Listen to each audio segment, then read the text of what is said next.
In our headlines on this Wednesday, March 5th, here in South Korea, the total income earned per person last year here in the country amounted to $36,624, up 1.2% on year. Meanwhile, America's biggest trading partners, Canada and Mexico, denounced the launch of American tariffs while putting in place response measures. And Ukrainian President Volodymyr Zelenskyy has reaffirmed his commitment to peace for Ukraine against Russian aggression to his U.S. counterpart.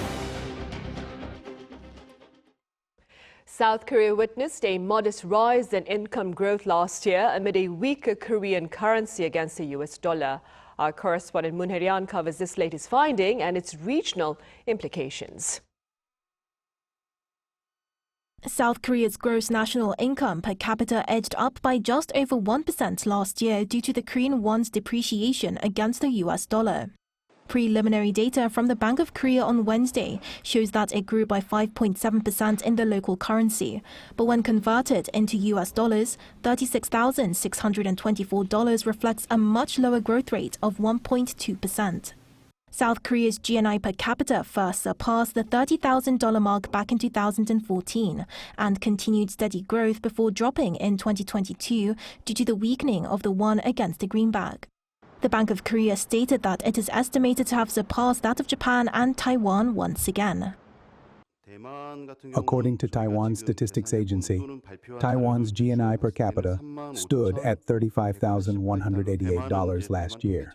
As for Japan, our calculations based on official data and exchange rates suggest that it was slightly above $34,500. Like the year before that, South Korea's GNI per capita is believed to be higher than that of both Japan and Taiwan.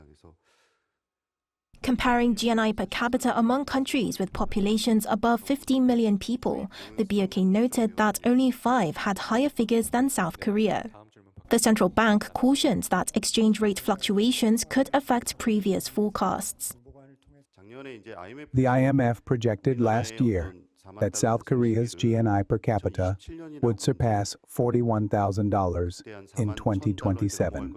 But given recent exchange rate volatility, this estimate requires further observation. Meanwhile, the country's gross domestic product, which doesn't include overseas earnings, increased by 2% year-on-year. This is the same as the preliminary estimate given in January, but some revisions to sector-specific growth figures were made. Exports, government spending and imports were revised upwards, while construction investment and facility investment figures were cut. 문혜련, Arirang News. Canadian Prime Minister Justin Trudeau is firing back at U.S. tariffs, calling his American counterpart Donald Trump out on the wisdom of a trade war. Now, his words have been echoed by Mexico and China. Our An Sung-jin reports. Canada, Mexico, and China have been gearing up for retaliatory measures after U.S. President Donald Trump's tariff impositions began on March 4th local time. Trump cited the failure to hamper drug trafficking, especially fentanyl, into the U.S. as a major reason for the tariffs. However, Canadian Prime Minister Justin Trudeau refuted the claim and said it is false to say that Canada was unwilling to help. Canada immediately imposed 25% tariffs on $20 billion worth of U.S. imports and will pursue several non-tariff measures as well. The United States launched a trade war against Canada, their closest partner and ally, their closest friend. But in the meantime, our tariffs will remain in place until the U.S. tariffs are withdrawn, and not a moment sooner. Trump immediately fired back. He referred to Trudeau as Governor Trudeau and further added that retaliatory tariffs from Canada would only result in another round of immediate reciprocal tariffs increased by the same amount. Mexico said the U.S. import taxes had no justification and pledged to give details on retaliatory measures during the weekend, vowing to respond with tariff and non-tariff measures. Nobody wins this decision. On the contrary, it affects the people we represent. China is also expected to levy import taxes of 10 to 15% on some U.S. goods, including American beef, dairy, and agricultural products starting from March 10th. These retaliations came after Trump went forward with 25% tariff impositions on Canada and Mexico, as well as doubling tariffs on China to 20%. Despite concerns that these tit-for-tat tariff levies would escalate into a global trade war, Trump seemed prepared to double down on these impositions. Other countries have used tariffs against us for decades, and now it's our turn to start using them against those other countries. Whatever they tax us, we will tax them. During his address to Congress on Tuesday, consumer confidence fell and stocks declined. As the U.S. will be levying tariffs on agricultural products as well, starting April 2nd, this could further startle the world economy and ignite tensions. Han Song-jin, Arirang News.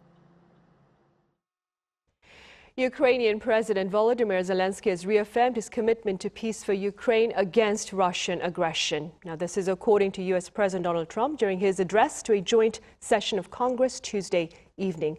Our Choi Min-jung has the latest.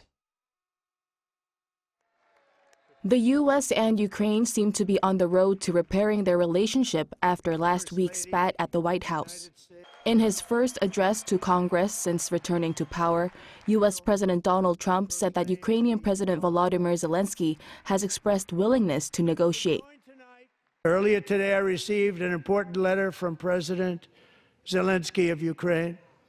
The letter reads, "Ukraine is ready to come to the negotiating table as soon as possible to bring lasting peace closer." Trump also mentioned that he had engaged in substantial talks with Russia and had received clear indications that they are open to peace. We've had serious discussions with Russia and have received strong signals that they are ready for peace. Wouldn't that be beautiful? It's time to stop this madness. It's time to halt the killing. It's time to end this senseless war. Trump also acknowledged that Zelenskyy is ready to sign the much-debated minerals deal. Earlier on Tuesday, Zelenskyy also said Ukraine is ready to sign the deal, which grants the U.S. significant long-term rights to Ukraine's rare earth minerals in exchange for security assurances from Washington. It was left unsigned in last week's contentious meeting between Trump and Zelenskyy at the White House. Zelenskyy expressed regret over his recent clash with Trump. We seek constructive cooperation and true partnership.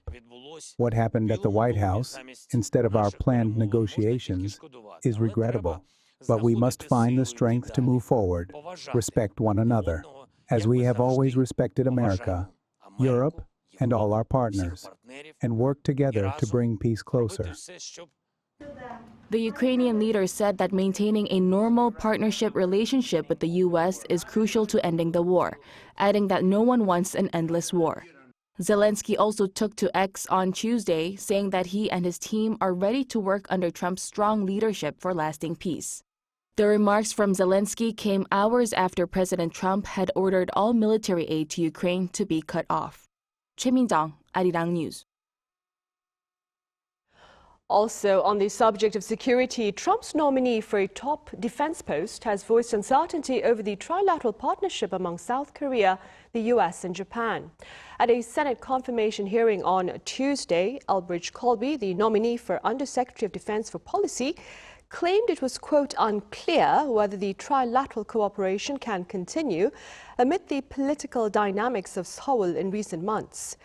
The claim was made in response to a question about an Indo-Pacific version of NATO. While adding that he was not against the idea, he remained skeptical about whether it could be as ambitious as NATO. Now, regarding the transfer of wartime operational control from the U.S. to South Korea, he shared support for Trump's vision of empowering capable and willing allies like South Korea. Meanwhile, China is aiming for an economic growth target of some 5% this year, despite the broader ripple effects of a trade war with the U.S. Our Choi Soo-young has details. The Chinese government has set its economic growth target for this year at around 5% for the third consecutive year.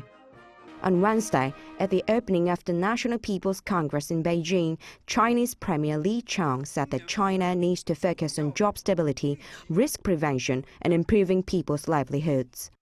He also announced that the Consumer Price Index increase rate for this year is around 2%, the lowest in 20 years since 2004. Premier Li added that the goal is to improve the balance between supply and demand and keep overall prices within a reasonable range. Experts say that China is focusing on boosting domestic demand due to increasing uncertainty in global markets. In a planned economy, the government always says they will try hard to make it happen, rather than just expecting it. This means it will work hard to achieve that 5% growth target. It also means China will actively boost domestic demand. China has also increased its fiscal deficit ratio to 4% of GDP this year and raised its research and development budget by 10% compared to last year. Experts said this means that Beijing will expand government spending widely in response to Trump's tariff policies. Beijing is focusing on boosting domestic demand and increasing government spending. With the possibility of higher U.S. tariff on Chinese goods, China is taking aggressive measures, such as raising its fiscal deficit to 4% of GDP. China's defense budget will also rise to 7.2% this year. China has increased its defense budget for 4 years in a row, with a growth rate above 7%, even as economic growth has slowed, meaning military pressure on Taiwan is expected to rise. At the meeting, it was mentioned that there would be active participation in multilateral organizations such as APEC and the G20 to strengthen trade cooperation, as well as continued efforts to promote a free trade area among South Korea, China, and Japan. Cha Hyang, Arirang News.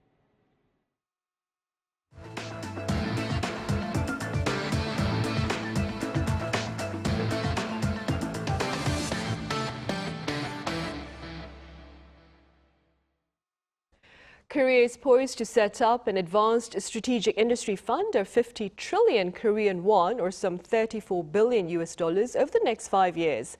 The fund will seek to support key future industries such as batteries and chips. Intentions to this end were shared during a related meeting earlier on this Wednesday, presided over by Acting President Choi Sang-mok, who also underscored the importance of securing a head start amid a rapidly changing environment with proactive and bold industrial investments.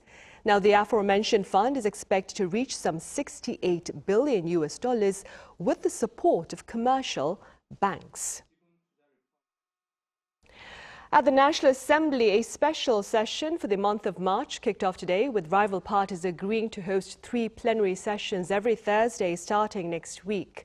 Now, heated debate is expected over pension reform, this year's supplementary budget, and a bill to bolster the chip industry. An equally fierce standoff is also likely over special probe bills led by the opposition, including one into allegations of stock manipulation by First Lady Kim Gon-hee. Also, a council bill passed by the parliament to look into President Yoon Suk-yeol and First Lady Kim Gon-hee's alleged election interference through self-styled political broker Myung Tae-gyun will be put up for another vote if acting President Choi Sang-mok vetoes it.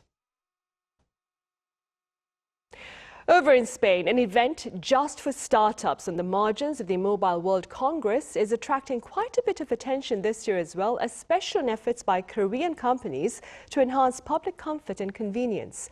Our correspondent Lee Soo-jin files this report from Barcelona. Small businesses are competing to make their mark in this dedicated space nestled within the world's largest mobile event. This is where innovation begins. 4 years from now, it's a startup event on the sidelines of the Mobile World Congress, where inventors showcase their latest creations, some award-winning, some intriguing, all with the goal of making it to the main event 4 years from now. And those award-winning startups generating buzz at the event include ones from South Korea. Dr. Presso, an AI-powered mental health app, is the only Korean startup nominated this year for MWC's Global Mobile Awards, often called the Oscars of the mobile industry. I tested its AI by pretending to feel down. I don't know what's wrong and nothing seems to change. I'm starting to lose hope. The technology quickly analyzed my voice, offering personalized recommendations about what I can do. Another South Korean startup, Hakak, was named a top 20 finalist at the 4 Years From Now Awards for its AI-powered platform, which provides customized responses based on sensitive data in industries like healthcare and insurance. Our biggest challenge has been gaining global recognition. We hope to use this opportunity to find business opportunities abroad. And as 4 Years From Now showcases cutting-edge startup innovations, it attracts industry leaders seeking promising startups for collaboration. We're interested in startups with innovative AI technology. One of the biggest challenges that startups face is finding the right industry to apply their technology, and that's where big corporations like us come in. One of the 15 startups SK Telecom is working with is Twat, an AI-powered visual assistance app that won Global Awards in 2022 and 2024. The app gives real-time voice descriptions for visually impaired users when they take a photo of their surroundings or objects. A person's hand is visible on the monitor holding a cell phone, and English is written on the screen. Another startup, Hudson AI, uses AI to provide dubbing that captures nuances like tone and emotion. The company, like the other startups, is also optimistic about the new opportunities and connections that 4 years from now will bring as they take their first steps toward the global market. Isujin, Arirang News, Barcelona. Meanwhile, on the entertainment front, virtual idols are doing their part to better promote K-pop amid a growing fan base and great advances in technology. Our Park Konu met up with one such group. 5 K-pop band members who claim to come from outer space. They make up Plave, the first virtual idol group to sell over 1 million albums. As their fan base continues to expand, a special cafe has even been created, offering an exclusive space for fans to enjoy related content. Fans from all over the world gather here daily, proving the popularity of these virtual idols. I think it was just really refreshing. I didn't really listen to K-pop that much before. I was also interested in the technology behind it. Artists like Plave, who use motion capture technology from sensors attached to real artists behind the avatars, tend to be more popular than those created purely with advanced technology without an actual person. As a result, more motion-captured idols are being created and finding ways to reach a broader audience. Virtual idol groups aren't just performing, but they're connecting with their fans just like any other real-life idols. Let me show you how they share their love. Can you all share your signature poses? Virtual idols also have advantages on the production side, especially as they save time and money. They don't need travel time or large entourage during tours, and since they're not real people, the risk of mistakes is minimized. Investment costs are much lower compared to real artists, especially in areas like appearance management. The virtual artist market is growing rapidly, and one research firm predicts it'll grow tenfold by 2028 compared to 2021. Virtual idols are based on animation and subculture, which makes it somewhat difficult to connect with the mainstream audience at first.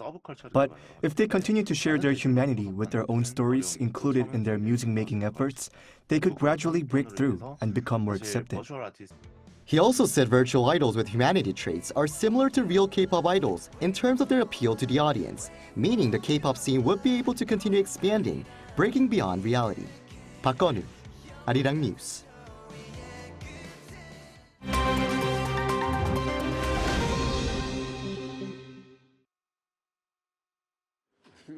This is The World Now, bringing you the latest stories around the globe. Russian President Vladimir Putin has held talks with Myanmar's military leader. The talks at the Kremlin on Tuesday mark Senior General Min Aung Hlaing's 4th visit to Russia since Myanmar's military seized power in February 2021, ousting the democratically elected government of Aung San Suu Kyi. During the meeting, Putin highlighted the increase in trade with Myanmar's military government and emphasized close cooperation on the international stage. Russia, alongside China, remains a key supporter and arms supplier to Myanmar's military government. Min Aung Hlaing in return expressed his open support for Russia's military operations in Ukraine. Meanwhile, according to Russia's TASS news agency, Myanmar officials have been invited to attend Moscow's Victory Day parade on May 9th. The euro rose to its highest level in 2025, fueled by expectations of increased European defense spending. The official currency of 20 European countries rose 0.5% against the US dollar on Tuesday, reaching about $1.05, its strongest level since December 10th of last year. That came after the European Commission announced plans to extend 150 billion euros or $158 billion in loans to boost defense budgets across the continent. Meanwhile, European stock markets tumbled amid concerns over U.S. President Donald Trump's tariff policies.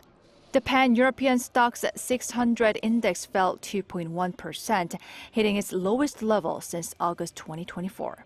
Investors fear that tariffs recently imposed on Canada, Mexico, and China could further weaken global economic growth and might also be extended to Europe. SpaceX's massive Starship rocket was set to launch on Monday local time, but the launch was called off due to technical issues just 40 seconds before liftoff. The rocket was scheduled for a test flight from South Texas carrying 4 mock satellites. SpaceX said another launch attempt could be made as early as Tuesday if the issue is resolved quickly. In its previous test flight in January, Starship exploded over the Atlantic Ocean. NASA plans to use Starship for future crewed moon landings, while SpaceX CEO Elon Musk sees the rocket playing a key role in colonizing Mars. Runners with frying pans filled with pancakes took to the streets of central London to celebrate Shrove Tuesday, also known as Pancake Day. Hundreds of spectators gathered at Guildhall Yard cheering on participants in the annual inter-livery pancake race. This event is one of many held across the UK to mark the day before the start of Lent, the 40-day period of prayer, fasting, and repentance leading up to Easter. In the inter-livery race, teams representing traditional London guilds with nearly 1,000 years of history competed in costumes. The winners receive a trophy and a frying pan as their prize. 윤세영, Arirang News.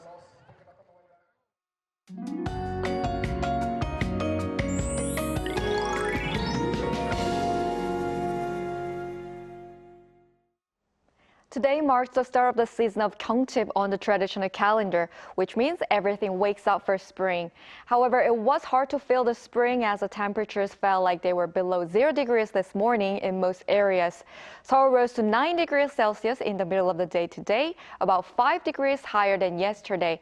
It will rise to 10 degrees in Seoul tomorrow, very similar to today. Meanwhile, it rained and snowed sporadically in many areas, delaying spring. The east coast of Gangwon-do province, Jeollado provinces, and western parts of Gyeongsangnam-do province will have rain or snow until tonight. About 1 to 5 centimeters of snow is expected. Tomorrow morning, Daejeon will start off at -1 degree, Chuncheon at -4 degrees. Daily highs will move up to around 9 to 10 degrees all over the country. For the time being, the early spring weather will continue. That's all for Korea. Here are the weather conditions around the world.